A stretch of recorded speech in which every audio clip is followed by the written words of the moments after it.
Welcome to another Dominion 6 National Overview. In this one we're going over Middle Age Bandar Log, the land of the apes. The nation of Bandar Log is made up of various creeds and castes of apes, all of which have varying skills and are slightly different to humans. We'll go over them in the species slide next. However, they as a nation prefer a heat scale of a 2+.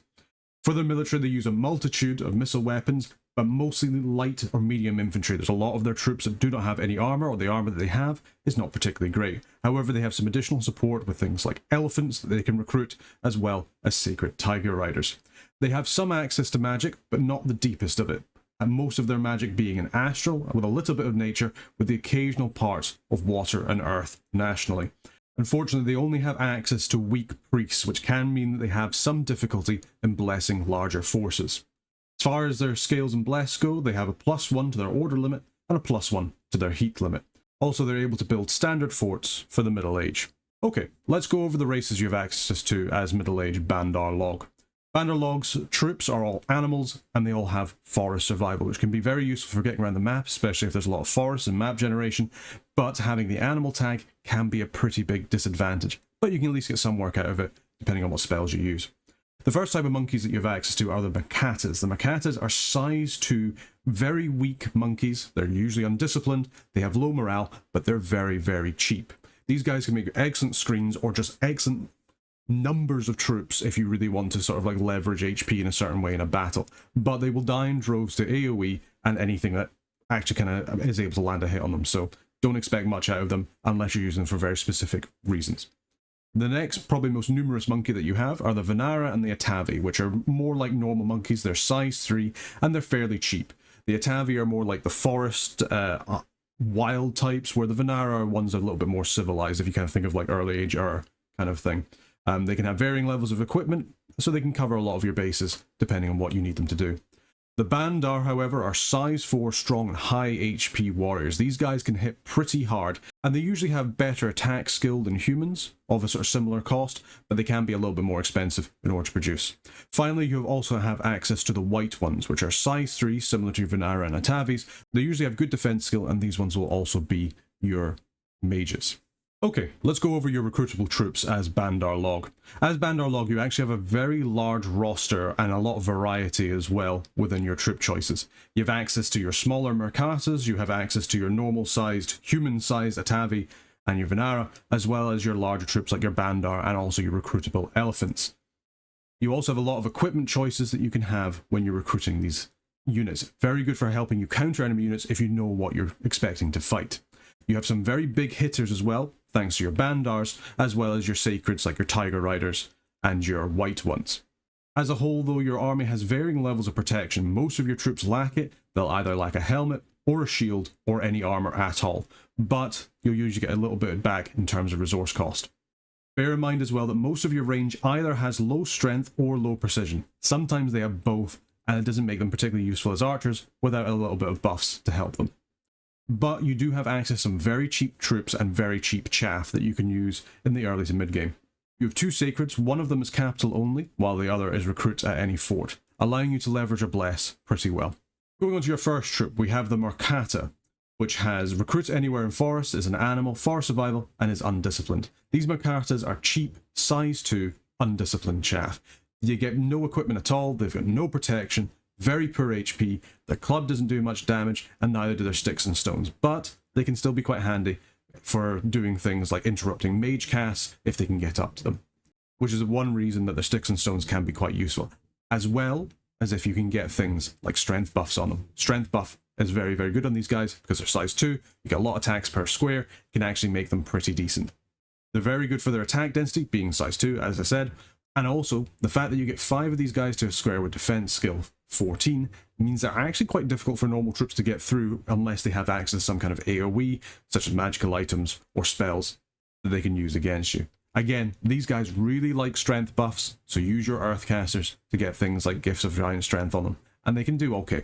Next up we have the Mercata Archer, which is basically the same version as the Mercata, but rather than using sticks and stones, they now have a short bow and no club.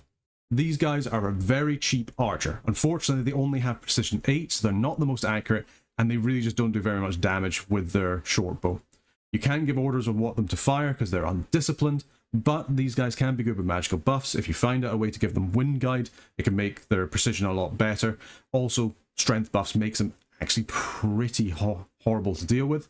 And if you give these guys poison or fire arrow buffs, it's very good. Poison arrows is less useful because obviously you need to do damage in order for you to do the poison damage, but fire buff on these guys is actually quite scary, especially given how much they cost. 4 gold each. These guys are really cheap. They cost basically no resources.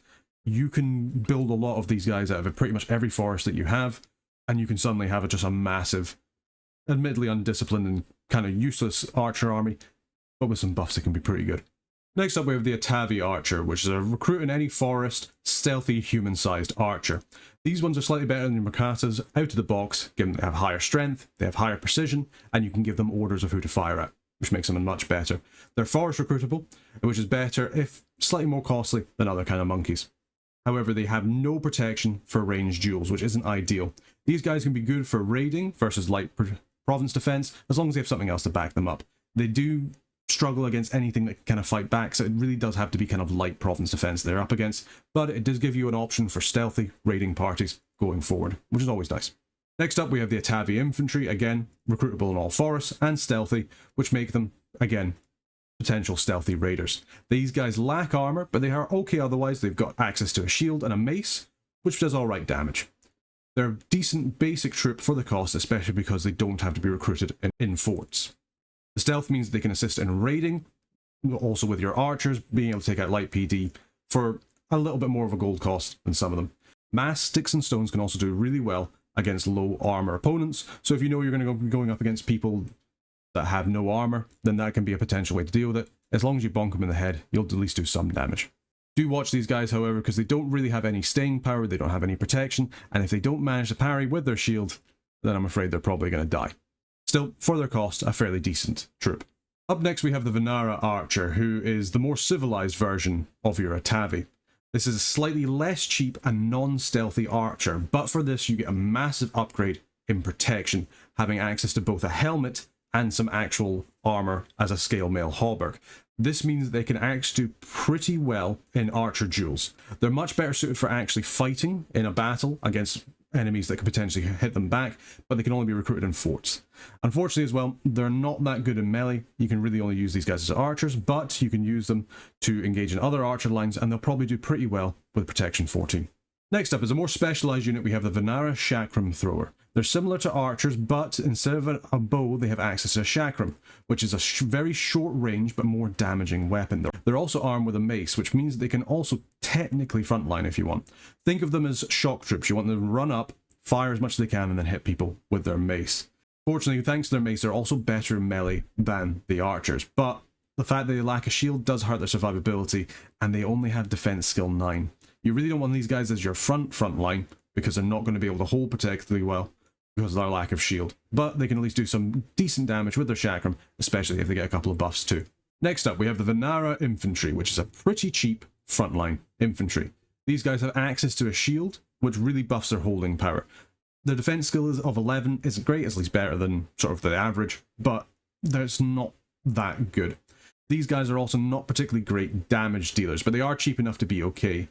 But they're also your best line holders that won't die to a sling. They have access to a helmet, they have access to armor, they have access to a shield. These guys will hold okay. Just watch out for their morale of 9. Kinda sucks. Alright, next up we have the Vanara Swordsmen, which are pretty much the pinnacle of your Vanara. These guys are a little bit more expensive than your other Vanara, being gold 11, but they're armed with a much better weapon, the falchion. On top of that, they have decent protection, with the same scale mail, iron cap, and a buckler. That, plus their better attack skill and defense skill, means they actually might be able to kill things. Their price tag, however, is a little bit higher than the other Vanaras, and especially for their effectiveness, and they also don't have access to stick and stones for monkey, which is a little bit of a shame. But you get a little bit better morale, so these guys might actually stick around for the whole fight. Okay, moving on to the first of your size 4 big Bandar apes, we have the Light Bandar Archer. These guys have high hit points and strength, but they have lower precision than some of your other archers. They're also quite a bit more expensive at 16 gold in comparison to your Atavi, your Vanara, and your Makatas. They are, however, armed with a long bow, which gives them a pretty big range and damage advantage, and they have better morale than your other troops.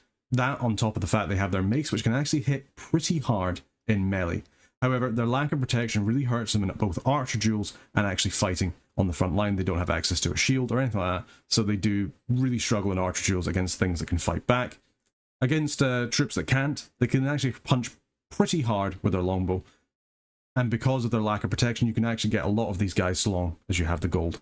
Next up, as a more armoured version, we have access to the Bandar Archer, which is basically just the same as a light Bandar Archer, but they have access to both a helmet and a hauberk.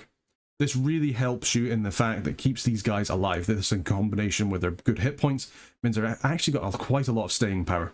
However, you are spending a lot more in resources in order to recruit these guys, but spending some resources so that you no longer get killed by slings is pretty good. They can't take buffs very well, unfortunately, given that they're size 4. It means it does hurt their tile stacking, but out of the gate, these guys are probably your best archer in order to get. They have the morale that they'll stick around for archer versus archer duels, and they can actually hit something a little bit with their mace, should you need to use that. However, as I'm saying, they can't take buffs very well, at least until you can get very large AoE buffs, so concentrate that more on your far cheaper and more numerous Marcatas. Okay, next up we have the Bandar Warrior, which has two versions, one armed with a two-handed cudgel, and the other armed with a mace and a shield. Both of them deal very high damage, with the cudgel especially being really able to do a lot of damage at 26 damage. However, the mace and shield can be a pretty good damaging frontline with a bit of staying power, and unfortunately they have pretty low defense skill if you do not have a shield. These cudgels can make a pretty good low-cost anti-giant force, or something that you need to hit very hard.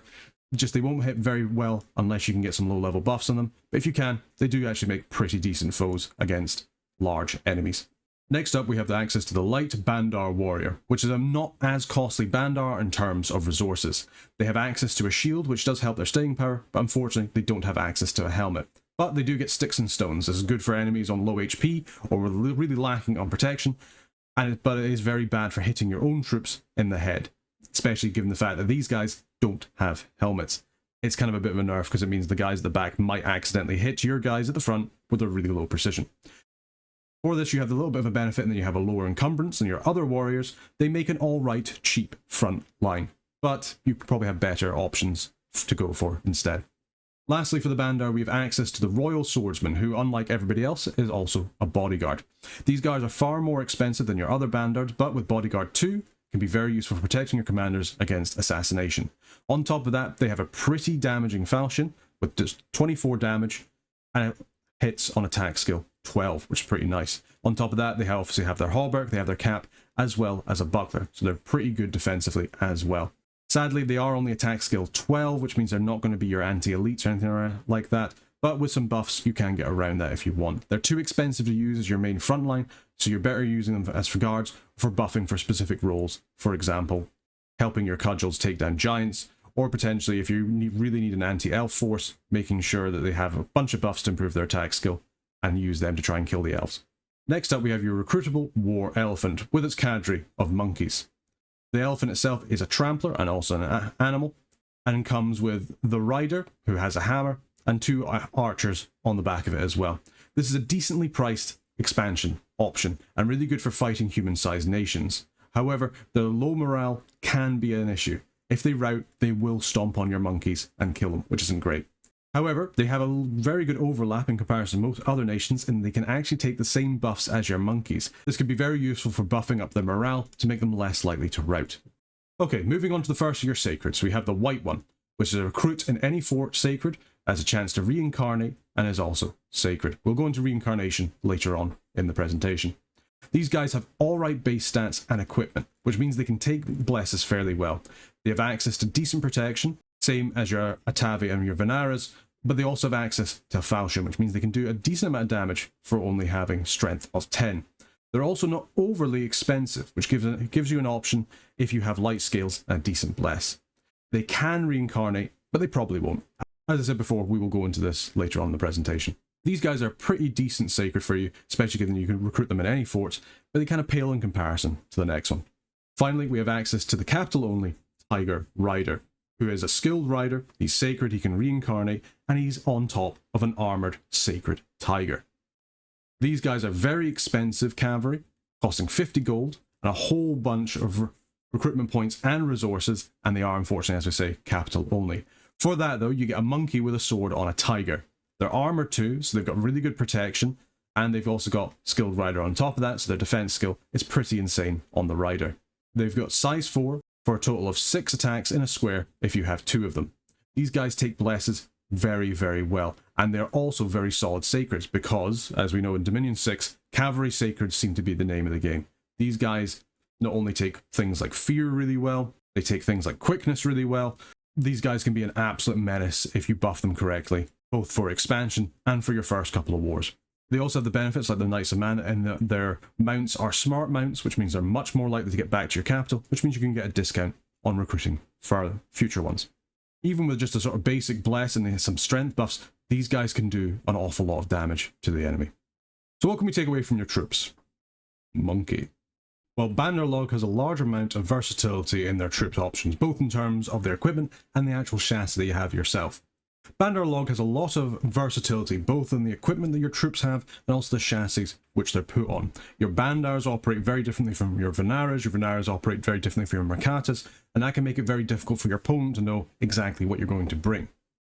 You have a lot of options of chaff and stealthy troops that can be recruited from forests, not just your forts. This means that you can quite easily amass armies that are beyond what most people could bring at a certain point in the game. Very useful for your first war if you just need to have bodies on the ground. Can also potentially be quite useful for sieging things down early if you just have a bunch of Mercatas, although their strength really does let them down for that. It is still an option that you can do. Your elephants give you an option that's good for expansion, or at least gives you another way that you can expand if you want to really kind of like leverage elephant expansion, and that's something you can do, especially if you find it difficult to use your normal troops for that purpose. One thing that Bandar really has going for it as well is its wide expanse of range options. You have mass Mercatas that you can use for future buffing. This can be really, really powerful, especially kind of like later into the game once you get those buffing communions up. You have your Bandars, which are really good out of the gate for very good punchy longbows, usually quite able to deal with the armor as well that you'll find against the Middle Age. Maybe not quite as much damage as, say, like an Olmish Arbalest, but they still do pretty well with the amount of strength that they have. And then as a middle ground, you also have your Venaras, or alternatively, you have your Atavi stealthy ones as well. You also have incredibly powerful sacred options, as well as a recruitable in all forts sacred, meaning that you can leverage a bless quite a lot more than maybe some other nations could do. Okay, let's move over to your commanders. As Bandar Log, you have access to quite a few commanders, with several different roles and quite specialized roles as well. This is on top of having access to a pretty decent scout.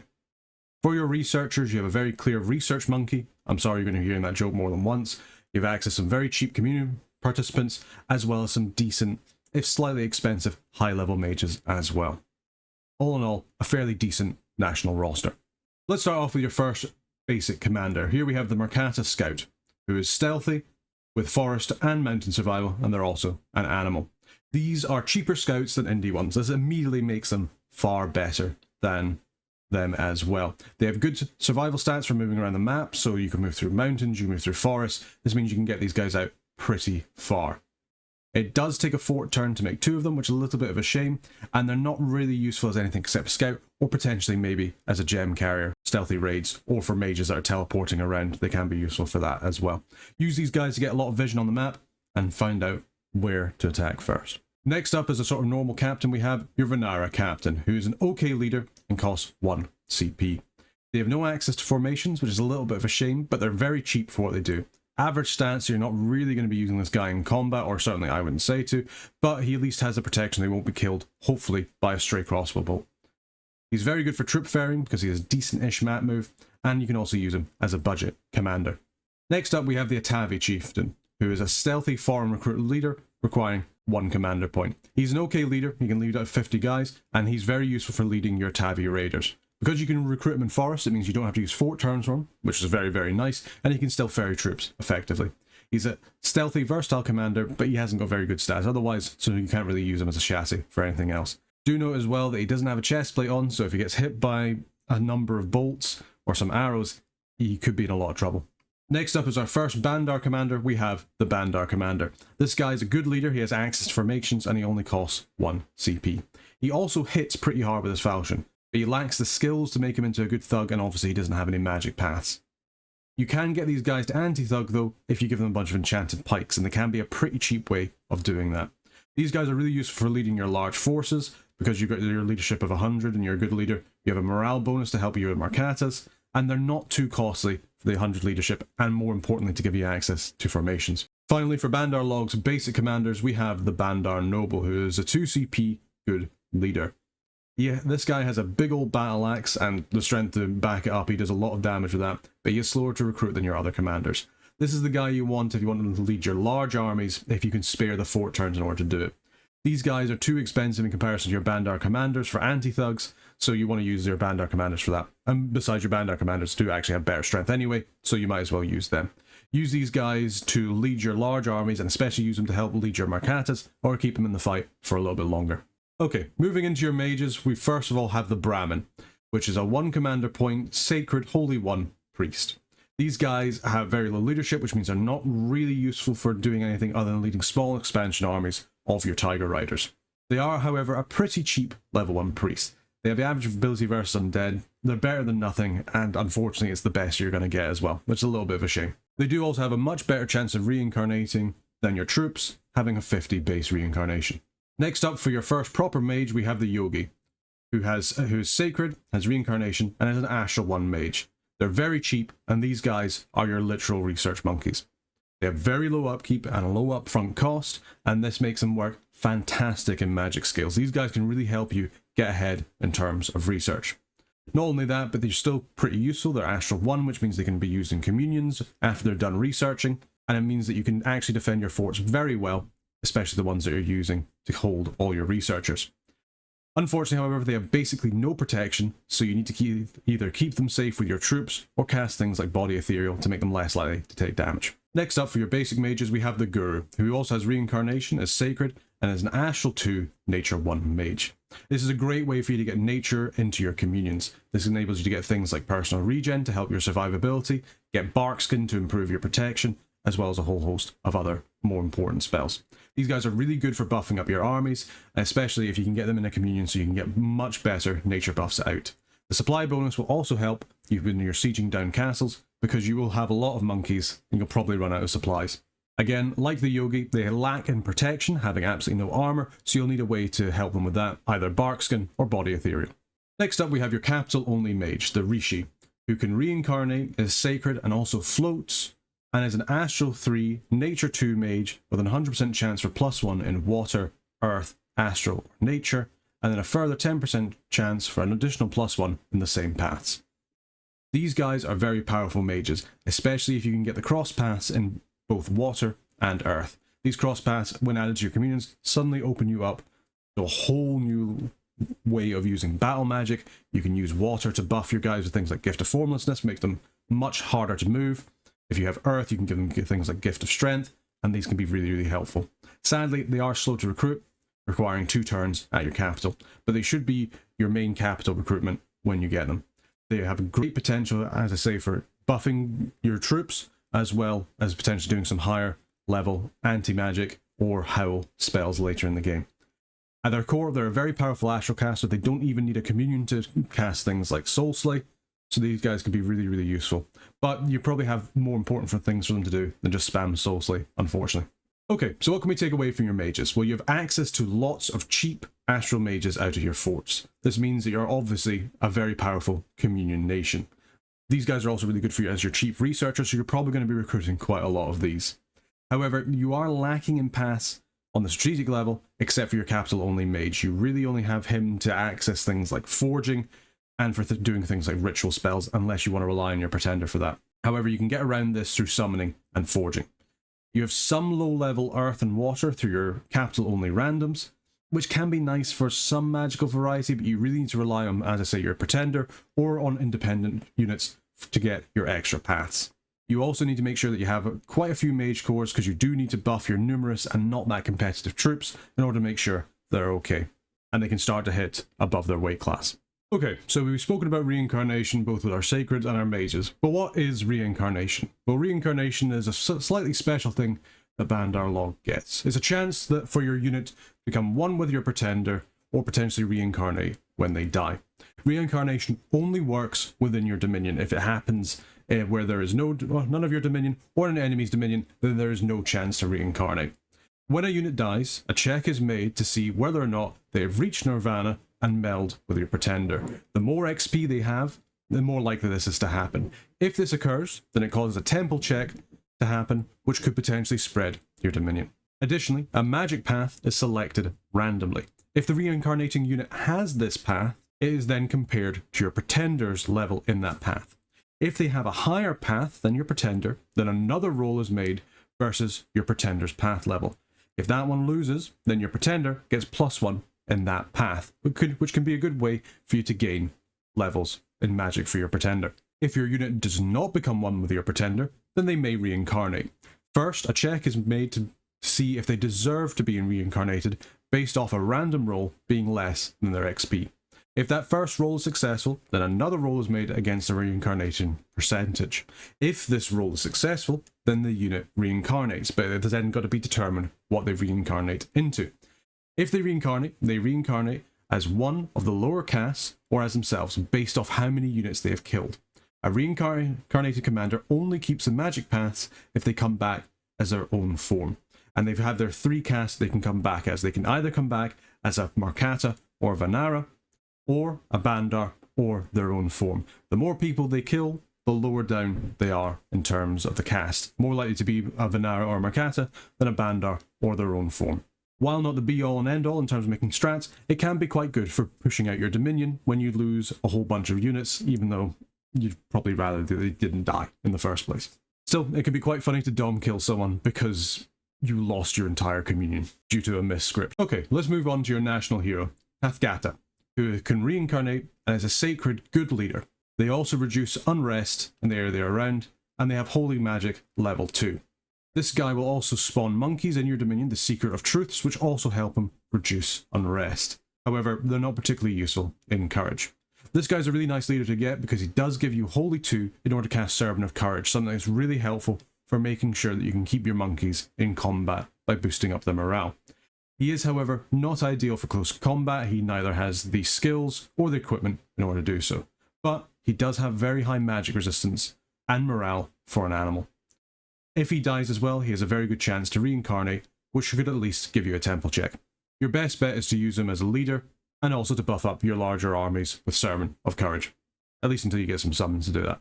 Okay, let's start talking about your summons. Bandar Log has a lot of summons, having summons from not only its own nation, but 2 other nations as well, which can make it have quite a large list of potential summons.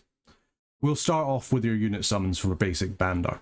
We'll start off with your basic Bandar summons, the first of which is the trusty Tiger. Summoned with Ambush of Tigers at Conjuration 3, it requires 9 nature gems and level 2 nature in order to summon 15 tigers. For this, you get undisciplined animals with forest survival that have 2 pretty hard-hitting attacks. These guys are pretty nice and they have good combat speed, unlike your other guys with the exception of your tiger riders, but they are undisciplined so you can't script them. Your best bet is to put these guys on the flanks and hope for the best. Unfortunately, given the nature magic requirement as well, it's really only your Rishis that are able to summon these guys, which makes them not the most efficient way of doing things. Next up, we have the elephants, summoned through Herd of Elephants at Conjuration level 3, requiring 20 nature gems and a level 2 nature mage in order to summon 5 elements. These guys are size 9 tramplers, much like your war elephants, but without the monkeys on the back.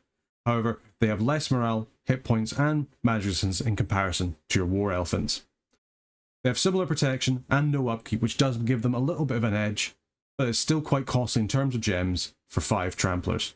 It's up to you whether you think 500 gold is worth more than 20 gems, or vice versa. Personally, I think 20 gems is worth more. Next up, we have the Buffalo, summoned with Herd of Buffaloes at Conjuration 3, costing 8 nature gems and natured level 2 in order to summon 5 buffaloes. These guys berserk size 6 tramplers, which are good because it means they've got the break point for being able to trample cavalry. These guys have high HP and they do quite good damage, and this is on top of them being able to trample. They're actually quite good evocation bait with the amount of HP that they have. And they're very, very poor magic resistance. Out of all of the nature summons so far, I think probably these guys are going to be the most useful, unless you specifically need elephants in order to crush through a gate, or you want to substitute your own tramplers for them.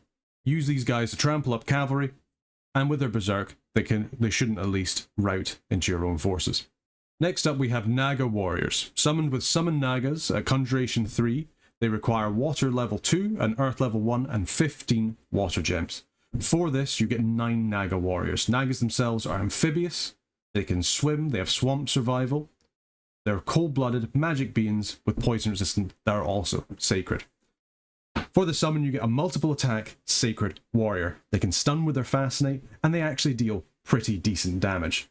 They have high protection and poison protection as well to keep them alive, but they're cold-blooded, so they're not too bad in a heat dominion, but pretty bad in a cold one.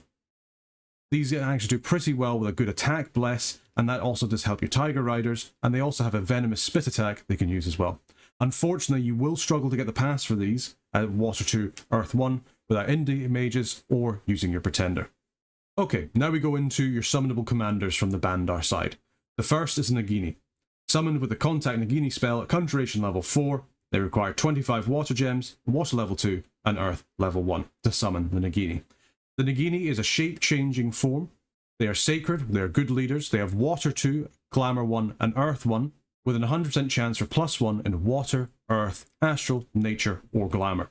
Much like the Nagas, they can swim, they are amphibious, they're magical beings, they're sacred, but they're also unsurroundable.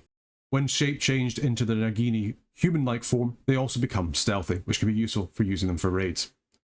Nagini are good because they are summonable Glamour mages that can bless your troops and are also sacred themselves. Being able to summon Glamour Mage is very useful because it massively increases your amount of cross paths that you can get. Also potentially useful for summoning Water Gnomes to get you further into Glamour and Water. These guys are also good with buffs, able to buff you guys with quickness and other Glamour spells. These guys are also really good for buffs. They have a lot of cross buffing potential with all of their different cross paths. And they're not too expensive in terms of gems to get, but they're hard to summon without lucky randoms or your Pretender being built to do it, at least until Construction 7, where you can get a Rishi that has managed to get Water and Earth's cross path, and then also make a Water Bracelet or Empower. It can be a bit of a headache if you don't plan ahead. Additionally, you can use their shape change forms as seducers in order to do some extra damage to enemy commanders, or potentially bring them on side for a couple of cross paths. Next up we have the Nagaraja. Summoned with the Contact Nagaraja spell at Conjuration level 5, they required 30 Water Gems, and 2 Water level and 1 Earth Water level in order to summon a Nagaraja. They are very good leaders, especially in their shape change form, and they have 2 Water, 1 Earth, 1 Glamour, and 2 Holy, but no chance of any extra path levels. They can shape change into a human form, which becomes a better leader but loses a point in Water. While in their snake form, they have Unsurroundable, they are sacred, poison resistant, magic immunity, cold-blooded, and amphibious. The Nagaraja are similar to the Nagini, but they have better holy levels. They do, however, lack the magic random, as we have said. They're slightly more expensive to summon as well, by about 5 gems, so it's up to you if you need the level 2 holy. They are quite good, however, for giving you Servant of Courage casters, and also for giving you pretty good leaders for formations and for the morale boost. However, personally, I prefer the Nagini in order to get access to that glamour magic a little bit better. Finally, for your Bandar Summons, we have the Nagarishi, a very powerful caster variant of the Nagas. You get them via the Contact Nagarishi spell at Conjuration level 6, requiring 40 Water Gems and Water 3 Earth 1 to summon a Nagarishi. They come out of the box at 3 Water, 2 Earth, 1 Astral, 1 Nature and 1 Glamour level, as well as 1 Holy, with an 100% chance for +1 in Water, Earth, Astral, Nature or Glamour, and an additional 10% chance for +1 in those paths. In their base form, they are cold-blooded, they are a magical being, they are sacred, they have poison resistance, they are amphibious, and they can also swim, as well as being unsurroundable. These commanders have very good and varied inbuilt cross paths, enabling you to access better levels in forging on the strategic map, as well as some battlefield spells as well. They're a very good water caster at Water 3, and they're able to summon additional troops for you to use. They are, however, a little bit harder to summon without using boosting and powers or designing your Pretender around, and a little bit more costly at 40 Water Gems. They can, however, be very good for you as a forger.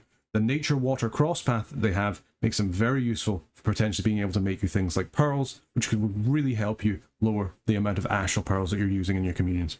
Okay, so that's it for your Bandar Summons. Let's move over to your Kailasa Summons. I also want to say as well, I do apologise if I'm getting any of these names wrong or pronounced them incorrectly. I barely speak English at the best of time, and this is definitely difficult for me to begin with.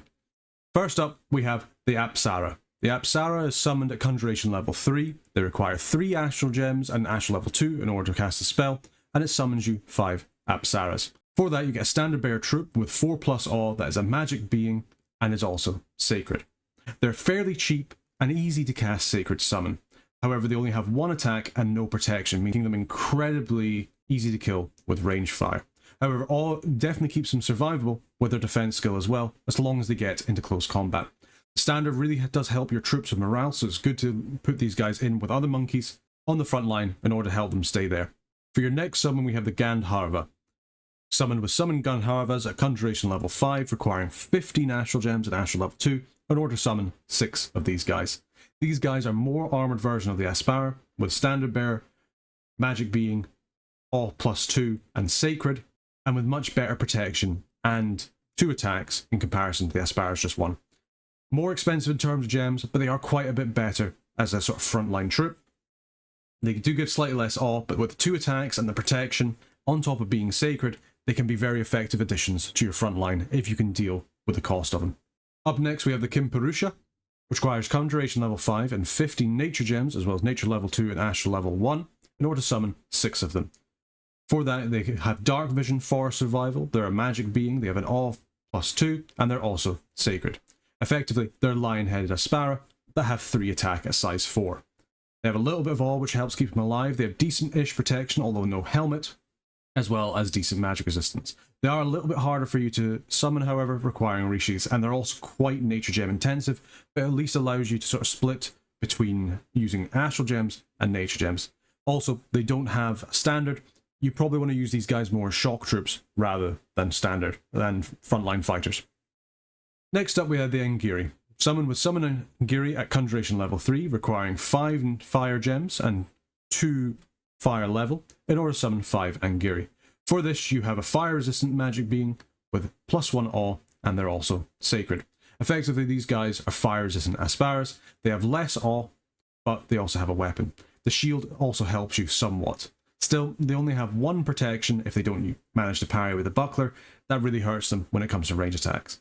Use these guys if you know you're going to be going up against something that doesn't use range attacks and you need a lot of fire resistance, like say, I don't know, Abyssia. But you do really struggle to summon these guys due to your lack of national access to fire. So if you can get them, they can be quite useful in a pinch.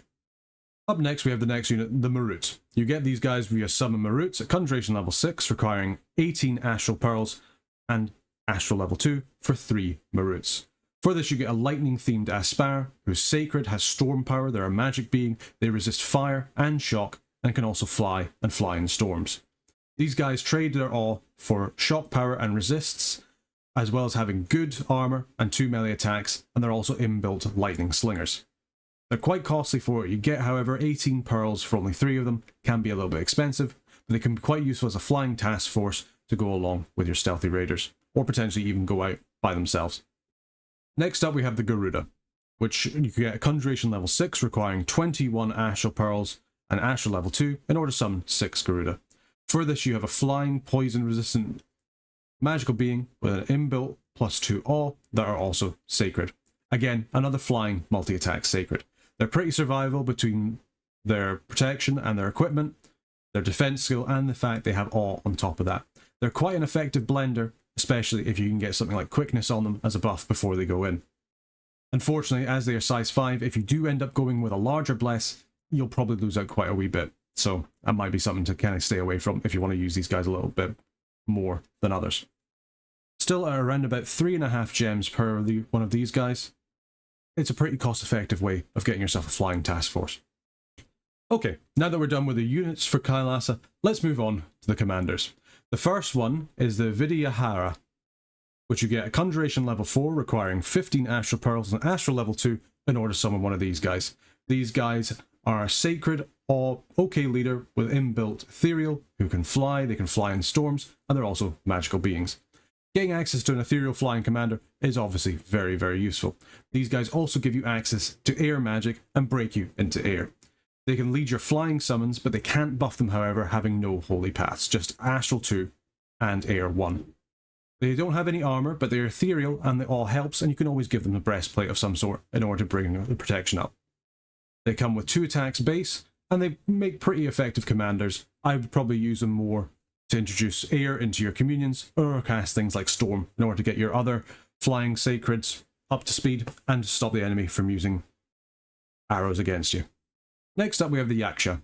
Summon with a Contact Yaksha spell at Conjuration level 4 for 25 Nature Gems, requiring Nature level 2 and Earth level 1. For that you get an Earth 3, Nature 1, Glamour 1 Mage with Holy level 1 as well, with an 100% chance of +1 in Water, Earth, Astral, Nature or Glamour, and the same, again, a 10% chance in the same paths. They're okay leaders, they are sacred, they're magical beings, and they also have a +1 all. These guys are pretty great summons. However, you can only really summon them with your capital only unless you have your pretender for it, but you get a very good earth caster. Their cross paths give you good forging opportunities, and they can also make okay commanders. These guys are really worth it for giving you access to higher earth, as well as being able to cast things like Earthquake if needed. They can also thug decently well. Earth, Nature, Glamour work well here together, and you can actually create a pretty hard to kill unit that's able to buff itself, bless itself, and generally a raiding party if necessary, especially if you wanted to then give it some gear. Still, 25 nature gems are pretty expensive, and you'll struggle to get too many of these guys unless you get quite lucky with your slow to recruit capital only mages. Next up we have the Contact Yakshini at Conjuration level 4, requiring 25 nature gems, nature level 2, and water level 1 in order to summon a single Yakshini, who is a water 3, nature 1, glamour 1 mage with holy 1. That's 100% chance for +1 in water, earth, astral, nature, or glamour, and an additional 10% chance for +1 in the same paths. For this, you get an okay leader who is amphibious, cold resistant, a magical being, sacred, and has an all of +2. The Yakshini are really good for unlocking forging opportunities, and are also pretty good water caster if you don't want to go for your Nagas, or if you also want them to use them to summon Nagas. These guys can be pretty good for that as well. They're not quite as useful as your Earth version, still good for some buffs, but I'd actually say that you probably want your Earth guys more than these girls. Still, getting 1 or 2 in order to improve your magic diversity can be very, very helpful. Next up we have the Kanara, summoned with Summon Kanara at Conjuration level 6, requiring 25 Astral Pearls and Astral level 3 in order to summon a single Kanara, who is an Air 2, Astral 2, Holy 2 mage who's an okay leader, but has Inspirational 1 and an all +3, as well as being sacred, a magical being, and can fly. Having a flying inspirational commander can be very useful for leading your flying sacred strike groups, for casting Sermon of Courage, and being able to move around the map pretty easily. They're good for adding things like wind guides as well to your large troops of Marcatus to help buff up their per precision, or your Bandars as well. They're really good as a fast responsive commander. Their high map move, as well as their ability to cast things like lightning, can really help. Get these guys with a couple other sacreds, and they should be able to do a lot for you. Next up we have the Devata. Summoned with Summon Devata at Conjuration level 8, requiring 45 Astral Pearls and Astral level 5 in order to summon them. For that, you get a Air 3, Astral 2, Holy 3 mage, who is a good leader, who has multiple attacks, they're ambidextrous, they're sacred, they have all 5+, they're a magical being, and they resist shock. The Devata is a really great army leader and thug. They're able to cloud trapeze and thug really well with their both inbuilt equipment and additional equipment if you need to give it to them. These guys really add to your strategic options, although you could do with some forging opportunities in order to increase their map move, if you're not going to be using them to cloud trapeze, etc.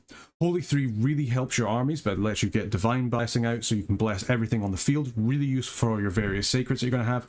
They're quite costly, but they're very worth it. Never underestimate the ability of a magic phase enabling Holy level 3, not only for taking thrones, but also being able to thug in their own right.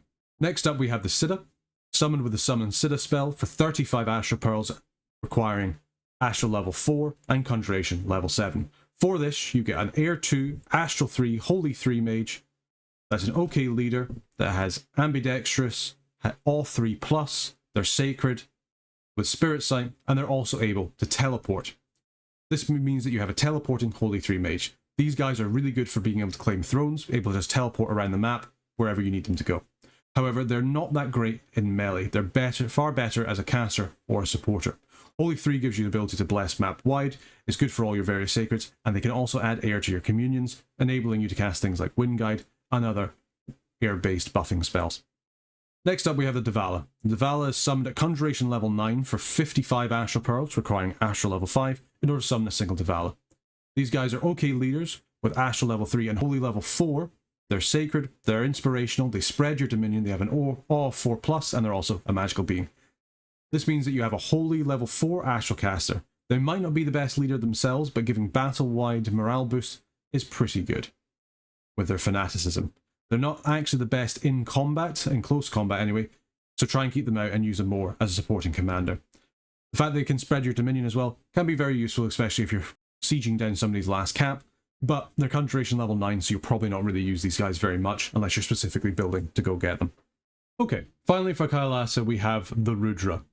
The Rudra is summoned at Conjuration level 9 for 55 Astral Pearls, requiring Astral level 5, and for that you get a Fire 3, Air 3, and Death 3 Holy 1 Mage, who has an inbuilt Fear. They have Storm Power, they can fly in storms, they're sacred, they're a magic being, they're ambidextrous, they can fly, they have fire and shock resistance, and they're also ambidextrous. These guys are summonable super combatants. If you imagine a Dione, they're pretty much that, just with a lot more attacks.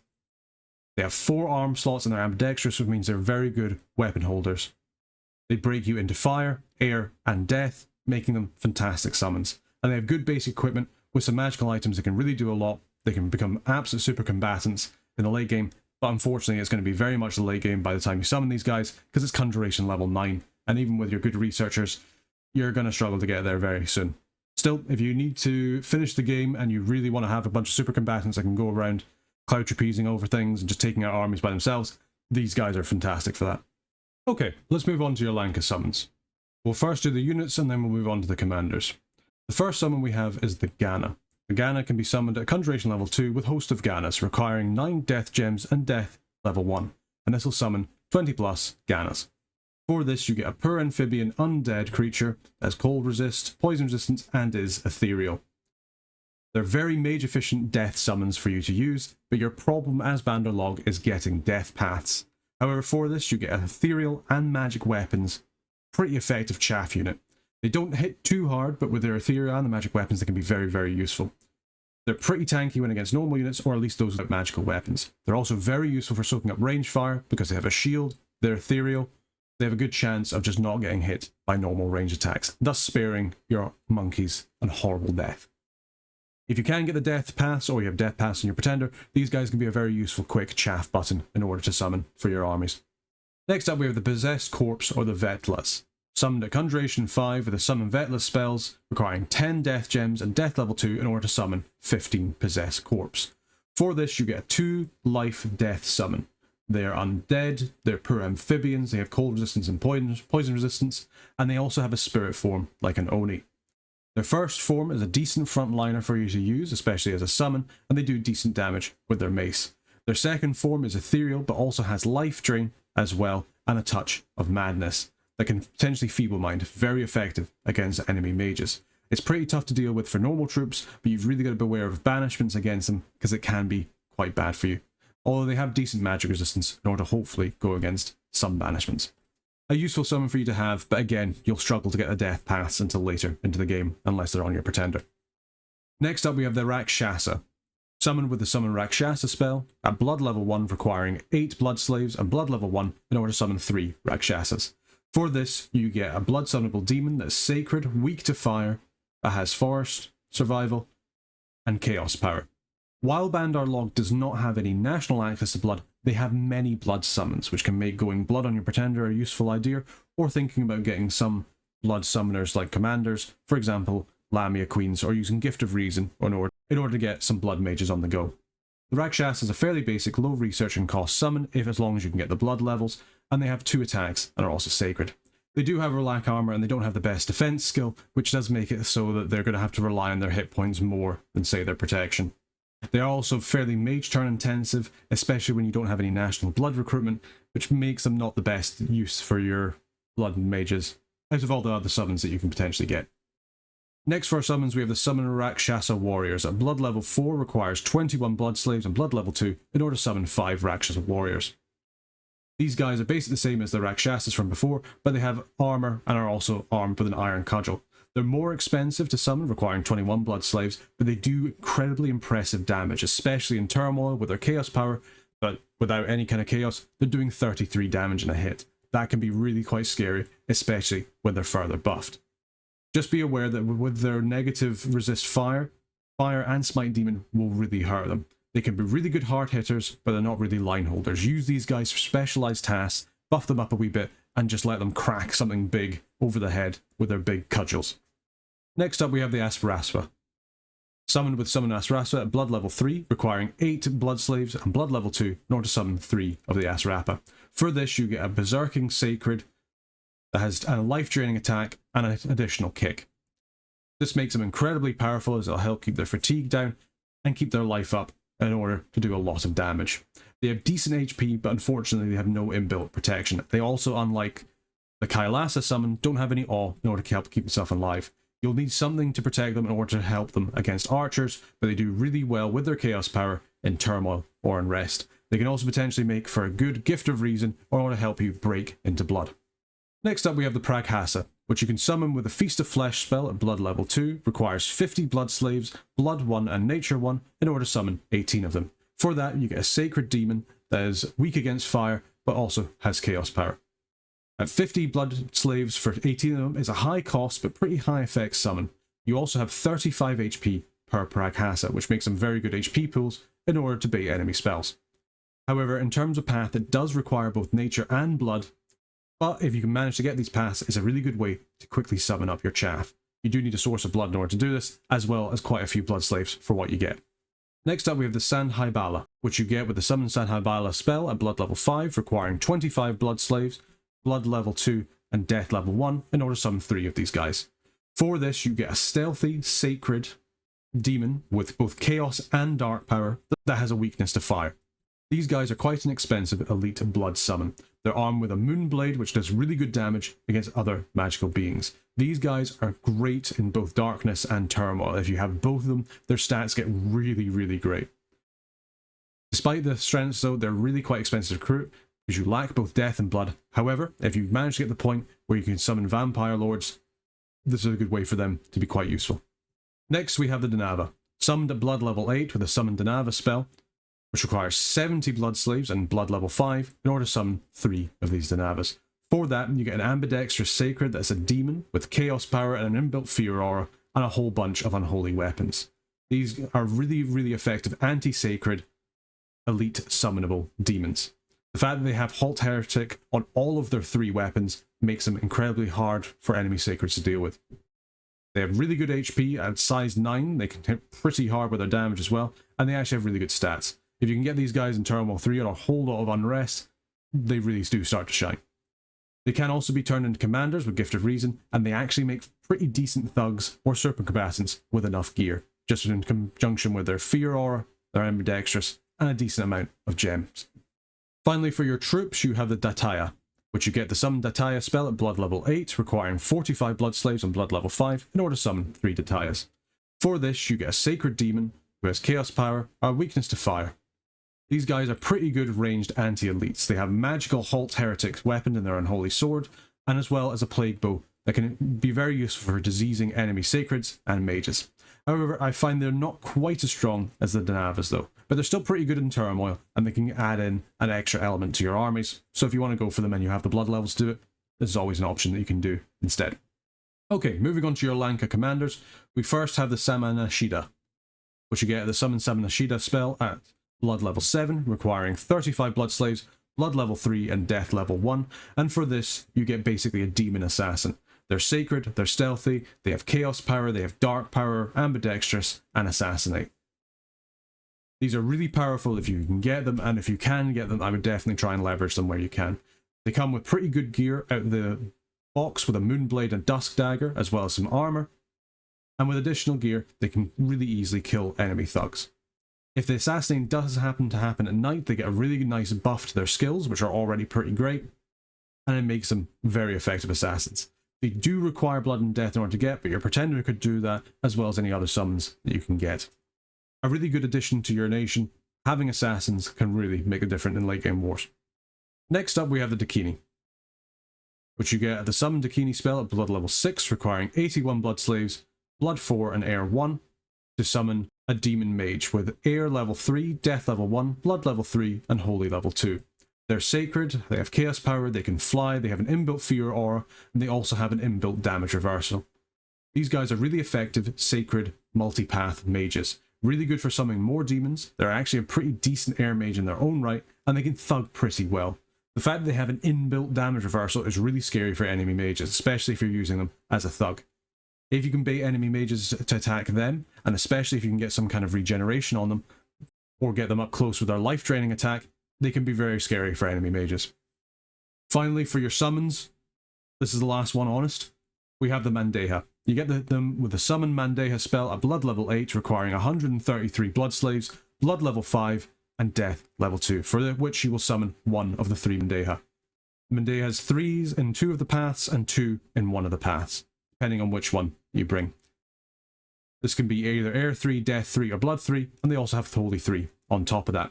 The Mandeha is an incredibly powerful demon. They're sacred, they have dark power and chaos power at quite a high degree. They have an inbuilt fear aura, they increase the unrest in the province that they are in. They have a sleep aura to send people to sleep, as well as being a reanimator priest and able to fly. These guys are very powerful super combatants. They also cast darkness in every single battle that they're in, which help improve their stats even further. Putting enemies to sleep around them with their sleep aura is a horrible thing to deal with normal troops, especially if you've then got, say, like a soul vortex. It means that they're not getting attacked, they're getting their health back, they're getting the fatigue back, all the while the enemy can't do anything against them. These guys are horrific super combatants to deal with later in the game. They can also, if you really want to use them as reanimator priests, they can summon additional long dead, but you probably want to use them for other things. Use them to really take the thrones the late game in order to get through and win the game. Okay, let's go over your national site as Middle Age Bandar Log. You only have the one national site, which is the Lotus Gardens, in which it allows you to recruit your capital-only Rishi and your Tiger Riders, as well as giving you 2 nature gems and 3 astral pearls per turn. It's really good because obviously those are the main gems that you're going to be using. Getting 3 astral pearls is really nice. As for your national spells, you only have the one, which is Celestial Music. You get that Thaumaturgy level 6, it requires astral level 3, and it affects the entire battlefield, making all sacred magical beings get quickness. It requires 1 astral pearl to use, but it is very, very good. This means that any of your sacred magical beings suddenly get quickness. So all of a sudden, all of your guys like your Asparas and stuff like that, they get quickness map-wide. Suddenly they're doing at least 4 attacks each per turn, if not more. Some of them, like the lion-headed ones, will get 6 attacks, size 4, so they're doing, you know, a ridiculous number of attacks, 12 attacks per square. It can be really, really useful. Sadly, it doesn't affect your other sacred, so if they have to be a magical being in order to get this, which is a bit of a shame that you can't give it to, say, like your Tiger Riders, but that's what you've got water magic for. Give them quickness that way, or even take it in your bless if you really want to. Okay, let's move on to some magical research. So the main thing that you get out of Bandar Log is that you can get really good research with all of the research monkeys that you can get. Of those, what school do you really want to go down to? Thaumaturgy is really good if you really want to level into your communions. Because you have so many plentiful astral mages that you can make, going down there for something like a Mind Burn or Soul Slay battery is a really good way of getting things around, especially if you've got other ways of getting through people's magic resistance. It can make your Astral 1 research monkeys suddenly become very, very scary, especially if you have like some Rishis with personal regen, or some way of getting, you know, reinvigoration on themselves, summon earth power, if you're giving them things like Girdles of Might, just to be able to tank all of those Soul Slaves with their higher levels of Astral, they can be very, very scary. Additional Thaumaturgy is really good for getting things like your communions, as well as buffing up your troops, which we'll go over on the next slide. Alteration for getting things like Twist Fate and Barkskin for both your Mercatas, but just generally your infantry in general, just to improve their natural protection, is really, really nice to get. And it makes it so that your front line is much harder to shift. Getting, as I say, Twist Fate, Barkskin, even Maws of the Earth, if you can get the Earth power, to get the Earth levels in your communions to do that, just to hold the enemy in place while your other troops just, you know, chuck some sticks and stones, can be really, really nice. Evocation is nice as well because it gives you access to a couple of those astral AoEs. Stellar Cascade can really level the playing fields, just massively increasing the fatigue on the enemy so that your lower skills are able to hit the enemy a little bit better and not get hit so much themselves. Can be really, really helpful. Enchantment is very good for your communions and your mages to survive, giving them things like personal regen, astral shield, really increase survivability. On top of that, giving things like Gift of Strength really, really helps as well. And then construction is really good for the crossbows that you can get randomly, and you can unlock a lot of forging opportunities. Blood is really useful for getting the summons that you want, but additionally, just having those summons come up and then getting really strong with their own blood things, getting the deeming buff and spells, really, really nice. Getting the strength increase spells, also really, really nice. Okay, yeah, so what's your normal research goals? I would say probably Gift of Giant Strength with enchantment is really good. Turns your light Bandar warriors into like a pretty horrific threat with their sticks and stones. Suddenly they're like shooting from really, really far away. Really helps you with siege defenses. It makes your Bandars all hit really, really hard. And it means that you can pretty much get through the sort of higher protection that you're going to see in the Middle Ages. On your Makarta archers, it makes them actually, you know, start to deal damage. The same with your Avati or your Vanara archers. Your Bandar archers then become very kind of dangerous, almost like crossbow levels of damage. As long as the enemy isn't too well armored, they only have the 15% pierced from the arrow rather than having armor piercing as well, which is a bit of a shame. But yeah, Gift of Giant Strength really, really will help you kind of breach through the sort of protection in the Middle Age with your mace wielding Bandars. Next up, Mindburn and Soulslay, as I've already mentioned, with Astral and Thaumaturgy. Incredibly, incredibly useful. Really lets you take down sort of harder enemies, say if you're going up against like giants or like Gath or something like that. Like, you really want to have your Mindburn, your Soulslay batteries ready. You can instantly turn, say, like a fortress full of researchers. All of a sudden they become just batteries and batteries of people that can Soulslay, as long as you've got a couple of better casters that are able to soak up the fatigue in the communion. So that's when your Rishis can be really useful, just because they've got such a higher level than your yogis. Even when they're at their communion level, it means they're going to take less fatigue, especially if you buff them up with things like Power of the Spheres, Light of the Northern Star, that kind of stuff. Really, really good. Really lets your yogis punch above their gold cost and really impact the battlefield. Beast Fury from Thaumaturgy is also another incredibly important spell. Because your guys are all animals, that will help them. It increases their morale, increases their attack skill. It suddenly makes them quite a force to be reckoned with.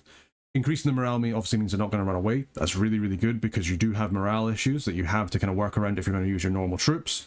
But additionally, that additional attack skill really helps your Bandars, just pushes them a little bit beyond most other troops of the kind of age, and it really lets them basically use their massive strength advantage to really kind of do damage to the enemy. If you pair this with Gift of Giant Strength, even better. You can as well, if you want, do the rage spells as well to make your guys go berserk. That can be a good thing, but then remember as well, that can also hit your casters, so you have to be a little bit careful who's casting that. Potentially start to maybe use like some independent druids that you're using to kind of get up to that level before instead of your, say, like your capital only Rishi to cast that. In the same kind of token, sort of the skin and warrior spells, so you know, your iron warriors, your bark skins, all that, really, really helpful for keeping you guys alive. Your guys have decent armor, or at least the armor versions do, so increasing their survivability even more with the skin and warrior spells is really good. You'll struggle to get the earth levels to cast that normally, but you can get that through communions, which can be really, really helpful. Nature, you don't have quite as much of an issue, but you probably still need communions in order to get the larger AoE ones. Really, really good on your Makartas, especially with their defense skill being so high. Just makes them much better at taking damage, although, to be honest, with the Makartas, you don't want them being hit at all. But at least means that, you know, if they're going up against arrows, they might be able to take at least one hit, or probably more likely slings. They can take a hit and they should be alright. Howl, I feel like I say this for every single nation that can cast it with nature. Howl is just really good. It just harasses enemy mages. It really punishes the scripts that don't have enough people guarding commanders. I really like it. And I would definitely say that you can do it. You can, because you have so many access to astral mages, every single mage that has nature path also pretty much has an astral path. So you should be able to, through Power of the Spheres, through communions, get to the point where you can cast things like Howl, and that will really, really help your troops. Just adds a little bit more chaff for the enemy to deal with. I really, really like it. I've included a glamour spell, obviously Group Luck and Blur. I've added that in because you do have access to your glamour summons, which I think you should be summoning because they just unlock so much for you, and they're really, really useful for your troops, especially, again, your Mercatas. Your Mercatas just become, like, effectively an unmovable wall between their defense skill and Group Luck on them. They've got basically no health anyway, so pretty much any hit is going to potentially trigger luck anyway. And then you've got so many of them that you're hitting them all with Group Luck, and then you just can't shift them. Unless the enemy has like a lot of like AoE spells and stuff like that, and you sort of like keep losing your Group Luck. You will eventually attrition out, but as long as you do something to cover up your morale issues, either through inspirational or things like Beast Fury, and then getting a lot of Group Luck on them, they become really, really annoying to deal with. I've kind of already mentioned it as well when we're going over the spells, but Power of the Spheres is just so good. Any kind of astral nation needs to get the Conjuration to cast Power of the Spheres. It makes all the guys in your communions better. It can make all of your independent astral mages better in all of their paths. It's what let you potentially cast things like Howl, like Rishis, just by themselves. You don't need the communion to do that. It's just a really fantastic spell. You've really got to look into it. Any mage that has the astral path to cast it, and especially get it in your communions, just to make sure that your slaves aren't taking as much fatigue. It's just the perfect spell. Serpent Fang and Fire Arrows with alteration from the nature of the Fire Pass. If you can get enough archers and you can cast these spells, you'll struggle a little bit with the fire spells because you don't really have that great access to it. But if you have things like, if you can summon specters, if you have the death level for that and you can sometimes get into fire that way, that can be a way to do it. Or you can use your pretender to potentially get, you know, things like flame spirits and that to go and follow around your large archer armies just to get that in. Those are really nice.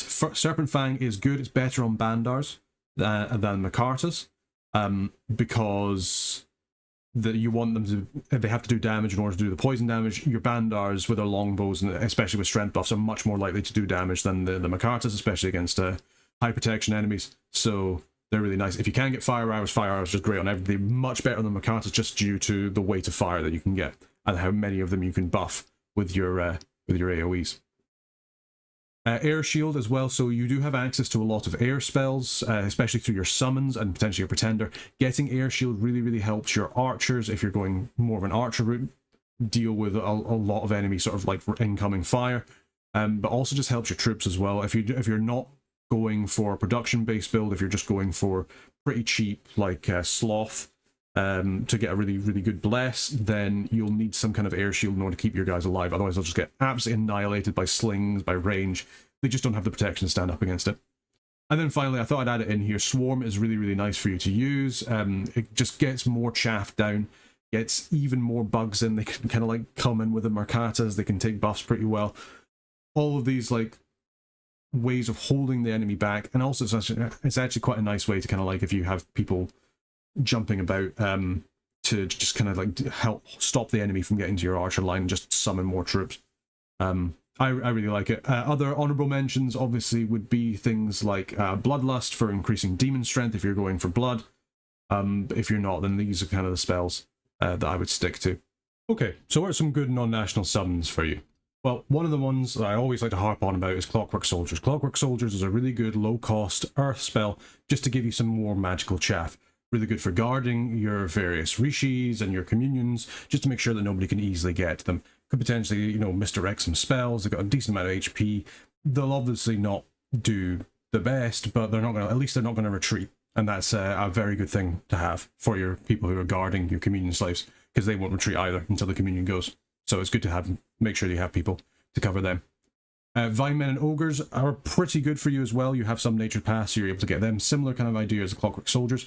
The Ogres are still good, but they're maybe not quite as necessary to you, especially if you have a lot of Bandar. If you have a lot of Bandar, then you don't really need the strength to get through things like fortresses or enemy forts. So they're not quite as essential as maybe some other nations. If, however, you're going mostly Marcata, then you definitely want to get some, either some ogres or some lumber constructs, something to help you get through forts and gates a little bit easier. That can be really good. Fairy Queens. Fairy Queens are obviously a more difficult summon in order to get. However, you can get them through your Yakshimas or your Yakshinis, and as well as some of your Nagas. They can be very useful for summoning things like Fairy Queens. They help you get into air. They help you with glamour. Really, really good for you to use in order to help you improve your glamour access. Glamour is probably the one school that you can't get too deep in with your national summons, so getting something else to help you get through that is also really good. Bishop Fish is another really nice one for you. You struggle to get into the water, but if you can get into the water, say like through like your Nagas, if you summon a bunch of Nagas, get into the water, you get a Bishop Fish. That's another easy way of getting Holy Threes. The Holy Threes can then help buff your entire armies, help you take thrones. You really struggle as Bandar Log until you get like your later game summons to take thrones with anybody other than your Prophet or your Pretender. So having somebody else's Holy Three can really help, and especially if you're going Conjuration anyway for these other summons, it can be really, really nice to get. Earth Gnomes. Earth Gnomes are really nice, so are the Water Gnomes as well. They're really a really good way of getting into deeper into Glamour.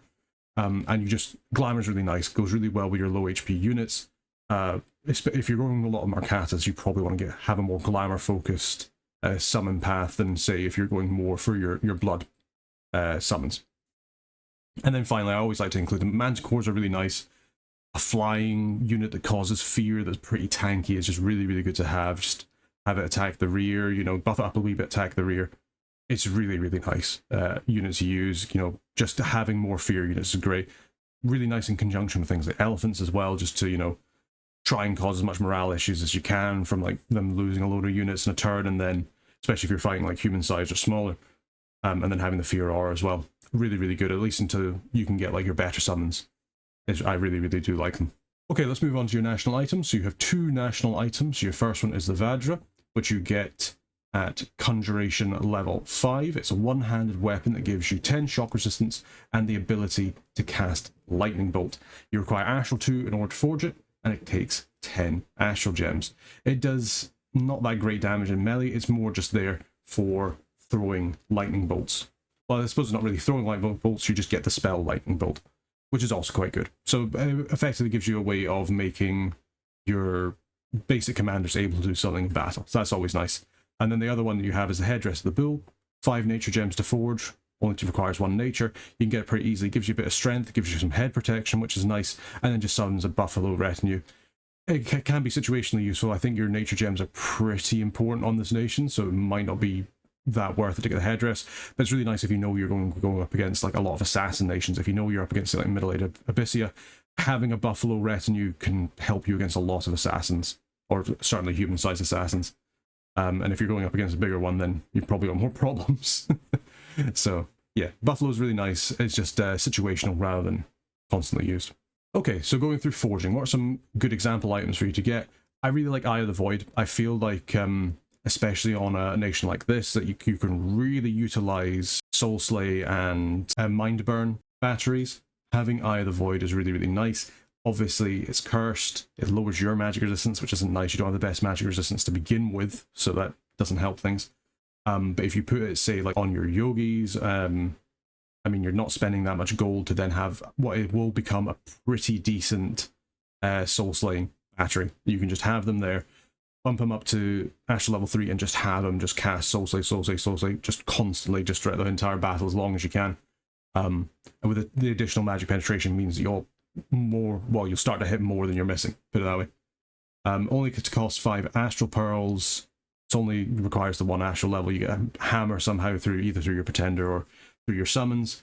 Doesn't cost that much, just outfit like a couple of yogis that you have there ready to attack a specific thing. It's very, very useful as well if you know that the enemy's got like a very strong thug or super combatant. It doesn't matter how high their magic resist is, if you have enough penetration and enough chances, you will eventually get through that, and Soul Slay only needs to hit the once. So that's why this item's really, really nice.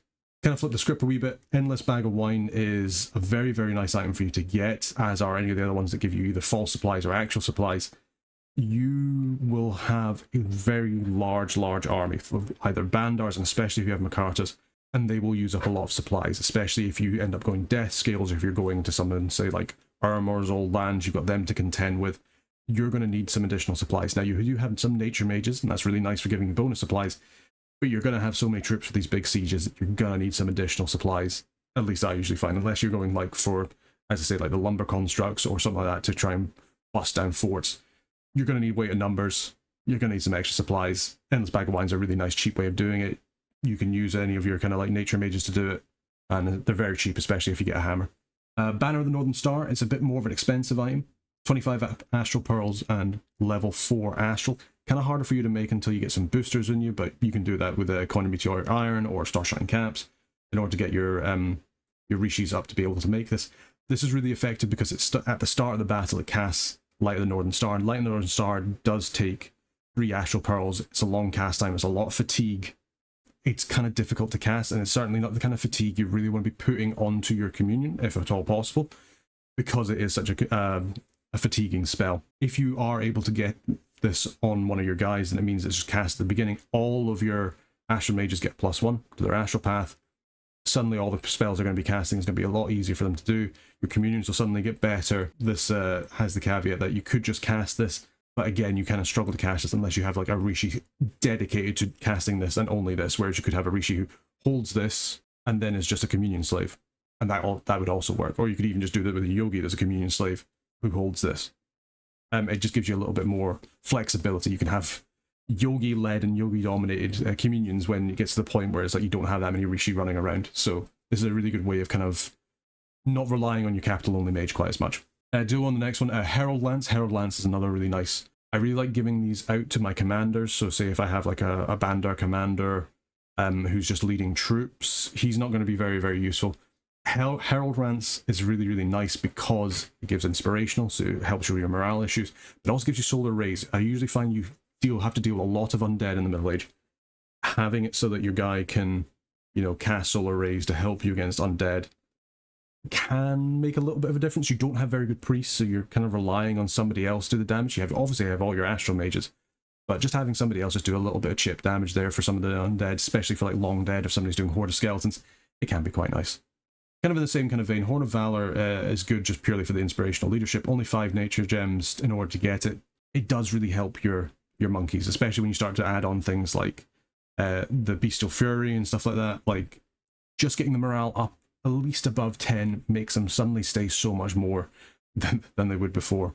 So, yeah, and the better, obviously, your leaders get, the better it can be. And I think if you just invest a little bit in your leaders, then they can actually turn your monkeys into a fairly effective staying force. I kind of went over it earlier, but yeah, boosters, Coin of Meteoric Iron, Earth Boots, Starshine Caps. You probably won't be going for the Sorcery, the Wizardry, unless you're going for it on your Pretender, but I suppose you potentially could if you had a boost high enough, or if you did want to do some empowerments with your Rishi. Because you don't have very good or very varied paths with your guys, your sort of national recruitable mages, being able to boost them out of battle is very important, because then it really allows you to start doing more of your summons, lets you do more forging. It gives you more options. You do struggle a little bit to get the Earth 2 before you get some summons going, but as soon as you get Akshi and you get some Earth Boots out, then all of a sudden your Earth Random Rishi can now make Earth Boots, or they can make Coins of Meteoric Iron as well, and it just really like levels up your ability to forge other items. Shroud of the Battle Scene. Shroud of the Battle Scene I do quite like, specifically for certain commanders, just because, especially if you have a really nice bless, it gives them, well, one, it gives them a little bit of protection, which your guys don't normally have, but also lets you bless them. They get blessed automatically. Really nice if you have like commanders working solo, or say if they're, you know, going out and trying to raid, but they don't have anybody to bless them. If you don't have like a priest to do that, it can be really nice to have this. Just very helpful. I kind of said it earlier, the Enchanted Pike, I really do like the Enchanted Pike with the Bandar commanders. If you're wanting to use them more as a anti-thug, it gives you a really nice way of, in the early game, dealing with potential issues that you might have. You're not the strongest in the early game as Bandar Log. You can get run over pretty quickly before your economy and your research kind of gets going. Enchanted Pike's a really nice way of like kind of dealing with those thugs that are a little bit too difficult for normal troops to deal with, but as soon as you add in a couple of magical weapons, you can get through them. You know, if they've got like Moss Body or Mist Form or anything kind of like that, that can really help you get through them. Finally, you also have access to Climb of Pearls, which requires 5 water and 5 nature gems at level 1 water and nature each, and it gives the wielder 2 temporary astral gems every single fight. I think this is actually probably where, even though I've said before, you know, like nature gems are quite important for this nation, I do agree that they are. I think it's a really good way, because probably the one thing that's more important than your nature gems are probably your astral gems. Every single fight, you're going to have probably one of your guys leading your communions do Power of the Spheres. That's going to cost you an astral gem every single time. If you need to cast Light of the Northern Star every battle, then that's going to cost you 2 astral gems every single time. That's going to start adding up very, very quickly. Climb of Pearls, fairly easy to make, especially if you manage to get the summons for it, or if you manage to get a Rishi Water random. Suddenly reduces the amount of astral pearls you need in order to keep Communion Battery going for a while. If you can get a Light of the Northern Star every single fight, then yeah, I think that's worth it. So you've only got to cast it in 5 different battles, and all of a sudden you've effectively got the gem cost back. But in the same kind of token, your water gems aren't worth nearly as much as your astral gems. I guess you can turn them into astral gems, but I kind of see it as, basic Climb of Pearls is really, really nice. I've been using it quite a lot in one of my games I'm playing just now, which relies a lot on communions, and the less astral pearls you're having to put in to just operate at the same rate, one, makes it really much easier when it comes to scripting, makes it much easier when it comes to gem logistics, and it makes your communions able to be much more long lasting. Definitely would recommend it if you get a wee chance to give it a shot. Okay, moving over, let's start talking about Pretender design. So Bandar Log has some okay Pretender selection. They're mostly in the sort of like Eastern / South Asian kind of culture group choices. You know, you're kind of like Chinesey, kind of Indian, Hindu, kind of Buddhist kind of style of Pretenders. They're slightly lacking in immobiles. They don't have very good choices for immobiles, or at least when I say good, they don't have many wide choices for immobiles, unlike other things. They don't have access to, say, like Imrasil, which I think is like a very good cornerstone if you're going for like a nature bless. But you do have some discounts. They've got some of their sort of like their own kind of like Rishi, and certainly some of the sort of like more Hindu style Pretenders they do get a little bit of a discount on, and that can be quite nice. They're not doing too badly in terms of their Titans, and they've got a decent number of monsters they can do to expand. They're maybe not the monsters that I personally like the most, but I mean, at the end of the day, you can always fall back on Earth Snake, eh? So when it comes to scales, what kind of scales do you really like to go for with Bandar Log? Well, in my opinion, you can probably go for around about 4 to 5 Dominion. You really just need this Dominion for your initial Tiger production. You're really struggling, unless you like heavily invest in your scales, you're going to struggle to get anywhere more than 4 or 5 Tigers out a turn from your capital. Even once you've got your cap ring, they're just so expensive in terms of recruitment points, in terms of resources. You're really going to struggle to get any more than that. And it's the point where it's like, if you get the scales to get that there, you're then going to have to think of how you're going to bless them in a certain way with those great scales to then make sure they're actually worth producing and investing all those kind of points in. I think 4 or 5 is probably about what you want. You don't have very good priests in order to counter people's dominions, so I wouldn't say go lower than 4, because you do want those. You still want the Tiger Riders, and you don't want your dominion too low because you don't have the priests to really reach against other people's dominions, especially if they're deciding they want to go for like one of the higher dominions. If they're going for like, say, like an 8 or 9, going for like a 3 or a 2 could really kind of screw you over that way. You don't have inquisitors, you don't have any kind of higher level priests than 1 until you get the summons. I think it's probably like a safe bet to go for. Now, when it comes to Order and Turmoil, I think that really depends on what you want to get out of Bandar Log. If you're wanting to go more down the Blood Summon route, then I think you go Turmoil. And the main reason I think that is because, 1, you get the Chaos power, and that's really nice. For all of your other recruits, you're not really that worried about recruitment points. You'll be constrained by something else, probably gold more than recruitment points for a lot of your guys, or more than likely resources if you're going for the armored variants. For that respect, I don't think Turmoil is that bad to go for. You can't obviously go too deep into Turmoil because you have the +1 to Order, unless you go for specific Pretenders. But I think that's quite a good one to go. If you're not going for any of your Blood Summons or anything like that, then you could either just leave it neutral, or you could still just go Turmoil just to get a dip in for more points for your Pretender. I think you can kind of deal with Turmoil fairly well as Bandar. You'll have enough roaming armies of Marcatas that could patrol for you if you really, really need them. Otherwise, you just summon some wolves. When it comes to production or sloth, I actually quite like going for at least production 1, if not 2, and that's purely just because I much prefer the armored variants of the troops. They're exactly the same gold cost, so I think you probably just want the resources in order to get the better protected versions, so they're actually much more tankier on the battlefield. This is the Middle Age, it's not the Early Age anymore. People are going to be coming with better weapons, and if you just come up with Bandars with, what is it, like 3 protection from the natural protection and maybe a shield, you're going to struggle with them. They're going to get killed pretty easily, especially if they have any kind of like mass range firepower. Get the production, get a couple of bits of armor, even if they're just like the light Bandar warriors, they can do really well, and you can mass them pretty easily. When it comes to heat and cold, I actually like going down to heat 1. It gives you some more points, which is nice. It does hurt your income a little bit, which is a little bit of a shame, but I don't like to go any further than that. I also much prefer heat 1 to heat 3. You obviously do have some cold-blooded troops, but your demons aren't really fire-based, so you don't really get anything for going more into fire. And also, you don't want to dip into like heat 3, and then all of a sudden you're having to worry about when summer comes around, you could potentially be hitting heat 4 and getting a bunch of pop kill. It's not worth it. Just go heat 1, you get the same points. I think it's probably just the better way to do it for it. You can leave it neutral if you're really going for like a Scales Bandar Log, but I kind of prefer heat 1. Just gives you a bit more points, give you a bit more flexibility. For growth and death, I actually prefer to go growth neutral if you're going for blood hunting, just because you don't rely, or you're not doing as much blood hunting as some other nations, so you don't have to like go heavy into growth in order to try and maximize that. But you probably just don't want to go in death, just because you don't want your provinces to dip below like the magic numbers of like 7,500 to limit your overall ability to blood hunt in the provinces that you have.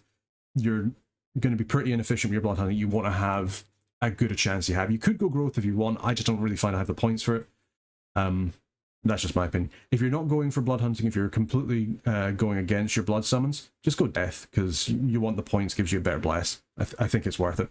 When it comes to fortune and misfortune, I do quite like to go fortune, just because, especially if you're going turn one, you don't need to do this. Is more of just like a preference pick. I like fortune. I don't like misfortune. You guys know that. I talk about that pretty much every single national overview that I do. I prefer to go with fortune. So at the end of the day, kind of do what you want, do what your preference is, and also kind of play around with your points. I would say if you need to go misfortune to get more magic, do that. Magic's more important than misfortune, at least in my opinion, for this nation. Which I guess spoils the last one. Yeah, so magic is a must as Bandar Log. You need to be able to research things as quickly as possible to make your mages good enough to actually stand on their own 2 feet. You need to, because you're sort of basic yogis that you're producing from every other fort, don't do very much until you get a bit of research. You need to get that research as quickly as possible. Until you get the research, this is where you can get rushed. This is where your armies can get kind of crushed. You need to be able to buff your troops, buff your mages, have your mages be impacting battles a lot more than other nations. Alright, okay, so let's go for a couple of blesses. What do I think you kind of want to look for with Bandar Log? Blood Surge is probably one of the best things you can get for your Sacred. Your Sacreds are already pretty innately killy, especially like your Tiger Riders. Getting an additional attack skill, getting additional defense, getting some reinvigoration is really, really nice. Just getting the reinvigoration alone, especially if it really helps out your communions, I think it's really, really nice to go for. In the same kind of token, Enchanted Blood is really good for you because it gives you a little bit of healing. Again, really helps your communions when they start to take a bit of damage. Also helps your Tiger Riders because you've got the Mount and the Rider. And then for your other big summons, it's more about the magic resistance and the regeneration. Not to say the regeneration isn't good, it still is. It can help keep some of your sort of like lower level summons alive, their sacred ones, for a little bit longer. But just having that little bit extra magic resistance, really, really nice, especially for all your magical beings as well. If you are going for your blood summons, going something like Undead Command can really help you sort of move people about. It means that your priests can actually do something. Your little basic Holy One priest, they can actually come around, they can move around some demons if you're bringing them. Say like if you wanted to summon just some devils or something like that, then they can move them around. They can bring them with, say, like the gaggle of sacreds they're leading around, and then they can use that as like little raiding forces. And I think that's a pretty good idea. Otherwise, it basically just allows your mages to control the demons. I think that's pretty good. Works really well as well with the Shroud of the Battle Saint. Next up, we have Arcane Finesse. Arcane Finesse is really good because it really helps your Soul Slay batteries. If you're going for things like Eye of the Void, if you're going for any other kind of penetration, just getting that extra +1 really, really helps. And it's obviously no gem investment, it's a little bit point investment, but I think this is the time where you could like take that. Doesn't help your other normal troops, like with the exception of some of your sacreds that have things like Life Drain. It helps them quite a bit, like your Thames, some of your blood summons. This is a really nice one for them too. And I mean, I'm sitting here talking about it and I've even forgotten about it when I'm trying to explain it. Just having that little bit of extra magic penetration makes it so they're just quite a bit tanky. I really do quite like it. Undying as well. I mean, we've got Enchanted Blood. Undying Enchanted Blood are really, really nice to get. You kind of want a Pretender with Blood. You kind of want a Pretender with Death, just to help you with these blood summons if you're going for it. And this can be a really nice way of comboing them together. Suddenly it makes your basic Yogi mages so much more tanky, so much more difficult to deal with, especially if you get a couple of buffs on them. Even just something like an Astral Shield and a Body Ethereal. If they have Enchanted Blood, if they have Undying, it means they can dip down low, they can get hit by AoE, they can get hit by stray arrows, they'll still be alive, they'll still be in your communions, they'll still be going through the battle. Maybe they'll die at the end, but usually I find if they've got Undying and they've got Enchanted Blood and they reach the end, they usually survive. Caveat, usually. Especially good if you can get something like a luck on them as well. Just all of a sudden turns your guys into pretty much unkillable machines. Well, not unkillable, but you know what I'm saying. And then finally, I'm not going to stop harking on about, Obfuscate is just a really nice thing for you to get. You have so many summons, you have so many sacred summons, so many sacred mages. Being able to just turn them all stealthy. Stealthy Tiger Riders are scary. It's a bit of a heavy investment. You can maybe put it on like a dormant, something like that. I think it could be quite nice. I'd say if you are going for Obfuscate, you're probably not going to go for your blood summons, and that's fine. You can kind of go down that path. I think that's probably like a good way of kind of thinking about it. Alternatively, you can do it, maybe take it like on an Incarnate Pretender, like on a Rainbow or something like that. So you're going to have that later on, and you can like surprise people sort of like towards later end of the game. All of a sudden, all of your summons just disappear, and you're able to raid everywhere. It's just a Bandar Log. You're weak early. You kind of need to have that bit early to make you expand well. You need to make sure that you can fend off your neighbors. Obviously, it doesn't really help you do that initially, but it can help you out later on, and that's why I quite like it. Okay, so let's go through some example pretenders. First one we have here is the Fun Fountain, the Fountain of Blood. It has 2 in fire and air, 4 in astral, 2 in death, 2 in nature, 6 in blood, and has a 4 times undying, enchanted blood, blood surge bless, with 4 dominion, 2 turmoil, 1 production, 1 heat, 0 growth, 1 fortune, and 3 in magic, on a dormant fountain of blood. This guy is obviously here for blood summons. He's got a good level of blood. He's able to summon pretty much all of our blood summons for us. He's got decent magic diversity for an immobile. He is dormant, which does hurt him a little bit, but we don't have any incarnate, so that's okay. He can teleport with his astral, which is really, really nice. It means he can get about the place. He's really good at blood searching. I mean, you could potentially teleport him to like another fort and have him blood search there, because you probably don't want to do it on your capital because you don't want to lose that much income. And also, he's the one of the few pretenders that allows you to get Magic 3 as Bandar Log, and that means you're really improving your research possibilities. His major downside is he can't help expand. He can't do anything until you get a little bit of research. That's probably the biggest downsides for him. Other than that, very good pretender. Really good for getting your blood summons. If you're not getting your blood summons, I wouldn't really suggest going that. You could probably go with a different build. Certainly with a lot of my pretenders, I do really like going blood summons on Bandar. They're just so good. Alright, next up we have Kali Demon Summoner, the Devi of Darkness, who has 4 in Earth, 3 in Death, and 5 in Blood, with an Undying, Enchanted Blood, Blood Surge, Bless, with 5 Dominion, 2 in Turmoil, 2 in Production, 1 in Heat, 1 in Growth, 1 in Fortune, and 2 in Magic, on a dormant pretender. This person's whole job is again to summon demons and to get into blood. You've got a little bit of a bless, not quite as good as the fountain, admittedly, but you've got a little bit of a bless here. You could play around a little bit more. You could potentially take like worse scales. She's got some better scales for the early game. You've got the production to make sure that you can get more of your more armored bandars and more of your tiger riders out. You've got the growth, which will help you a little bit more in the late game, but it obviously doesn't do that much in the early game. She's mostly here because she can lead large armies and she can get gear. She has 4 arm slots and a range slot. That means that she can take a whole bunch of gear. She only has the 1 trinket slot, unfortunately. But if you give her a whole bunch of weapons with her ambidextrousness, with her fear, she can wander in and she can do pretty well against early wars. So the main thing that she's good at is stopping you from dying from early aggression. Or at the very least, you're going to take a pound of flesh for it because she is strong. Even if you don't give her weapons, if you just give her some like basic gear, if you make some like enchanted mail and enchanted helmet for her just to get her protection up, then she can do a lot more than what you think that she might be able to do. She's got her sword, she's got her trident, she does a lot of damage. With the blood surge, she does really well. And then your tiger riders, if they get blood surge, they get enchanted blood. As long as they reach the enemy, they'll be okay. Basically, you want to use her as a defensive titan, and then she can help you break into blood later on to the game. Finally, we've got the Bloodiest Rishi, the Maharashi, who has 2 fire, 2 air, 2 water, 2 earth, 5 astral, 2 death, 2 nature, and 5 blood. All of this with an arcane finesse, undying, undead command, enchanted blood, blood surge bless, with 4 dominion, 1 turmoil, 2 in production, 1 heat, nothing in growth, 1 in fortune, and 2 in magic, on a dormant pretender. This is a decent bless, good for your troops and your summons and your mages. The Bloodiest Rishi is a pretty typical rainbow pretender. This will enable you to get into many paths. It may enable you to get many summons and get a bootstrap in a lot of these paths as well. The amount of magic diversity you get from this is really, really nice. His main issue is he can't help you so much in combat unless you're willing to do a little bit of research. If you give him something like a Ring of Returning, or even just casting a spell, returning, he comes in, he casts a big spell, he returns out so he doesn't get killed. That can be a good way of him to use him. He can teleport around the place if he needs to. He's a good chassis for doing specific tasks. He's just not going to be a big bruiser like the previous Titan was. But still, having this kind of level of magic diversity on a nation that doesn't have that much or doesn't get it that easily can be really good, and he pops out pretty quick. And he's able to kind of help you spearhead research at the very least. Alright, okay, and then as a sort of last sort of thing, I thought I'd add this in, sort of final thoughts. Haven't really done this for many more of the, or any of the previous overviews. Okay, and then as a sort of last bit, I've got the final thoughts of the nation, just maybe things that I've thought about and I haven't quite gone over as part of this. So one thing I would say is you do have a little bit of a time limit if you're playing as any other nature nation, or someone that can eventually summon a level 6 nature mage, and that is Beast Mastery. Beast Mastery is effectively your lose condition for all of your national troops that aren't summons. It's one of the reasons why your blood summons are quite as useful as they are, because it means that you have a way of getting around this.